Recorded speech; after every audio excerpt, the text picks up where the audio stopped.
Salam sejahtera kepada seluruh rakyat Malaysia. Berita hari ini dipetik daripada Malaysia Kini yang bertajuk Transaksi Janggal 1MDB. Saya ada syak. Najib juga terlibat bekas pengerusi. Berita sepenuhnya. Muhammad Bakir Saleh tidak berjumpa dengan Najib Razak untuk memaklumkan peletakan jawatannya sebagai pengerusi lembaga pengarah 1MDB. Saksi pendakwaan ke-13 itu berkata dia tidak berbuat demikian susulan wasangka bahawa bekas Perdana Menteri itu terlibat dalam dakwaan transaksi di luar kebiasaan 1MDB. Dia berkata demikian dalam keterangannya ketika perbicaraan kes pindah audit 1MDB terhadap Najib dan bekas CEO 1MDB Arul Kandasamy di Mahkamah Tinggi Kuala Lumpur hari ini. Ketika prosiding pada 22 Disember lalu, Bakir berkata susulan pendedahan berkenaan pelencongan 700 juta US dollar dana 1MDB, dia menyerahkan surat peletakan jawatan sebagai pengerusi pada 19 Oktober 2009. Ketika itu dia berkata keputusan itu kerana pengurusan 1MDB tidak patuh kepada arahan lembaga pengarah berhubung dana 1 bilion US dollar milik syarikat itu yang bertujuan untuk digunakan dalam usaha sama dengan syarikat Abu Dhabi Petro Saudi International Limited (PSI). Dia juga memberi keterangan yang Najib tidak membalas pesanan teksnya berkenaan pelencongan dana itu.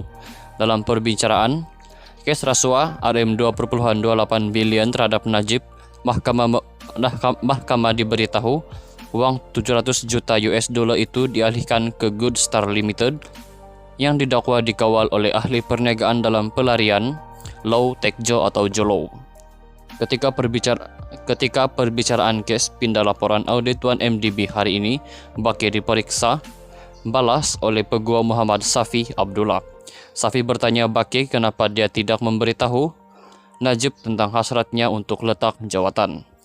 Saya tak jumpa pada masa itu kerana saya ada syak yang bekas Perdana Menteri juga terlibat dalam ini. Terlibat dalam scheme of things tentang pelaburan dana 1 bilion US dollar untuk usaha sama dengan Petro Saudi. Saya putuskan yang saya tidak mahu jumpa dia secara peribadi. Saya tak selesa, kata Bakir.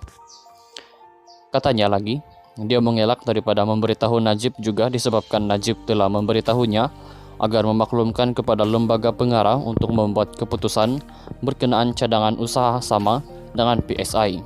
Bakir merujuk keterangannya pada 1 April di mana dia mendakwa Najib menerusi panggilan telefon pada 26 September 2009 mengarahkannya agar tidak menghabiskan banyak masa melihat transaksi lama dan fokus kepada cadangan usaha sama itu.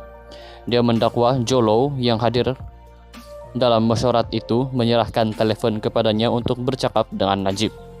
Disoal lanjut oleh Safi, dia menjelaskan keraguannya dicetuskan oleh tiadanya penilaian sewajarnya terhadap cadangan usaha sama itu walaupun ia perlu dilakukan.